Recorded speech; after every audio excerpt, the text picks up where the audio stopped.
সম্প্রতি দেশে যে বিপ্লব সাধিত হয়েছে, যেটি বৈপ্লবিক পরিবর্তন সাধিত হয়েছে রাজনৈতিক অঙ্গনে, বিশেষ করে গত রেজিমকে হটিয়ে তাদেরকে পরাজিত করে নতুন যে ছাত্ররা, যে সংগ্রামী জনগণ যারা প্রগ্রেসিভ মেন্টালিটি ধারণ করেন, তারা এর সঙ্গে জড়িত ছিলেন।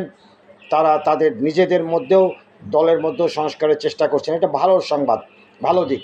কিন্তু এই ভালো দিকটিকে নানাভাবে বাধাগ্রস্ত করা হচ্ছে। আমরা সম্প্রতি লক্ষ্য করছি নানা ক্ষেত্রে নানা ধরনের প্রতিবন্ধকতা। এই আজকে আমরা লক্ষ্য করলাম সচিবালয়ে এক ধরনের হঠকারী অবস্থার সৃষ্টি হয়েছে।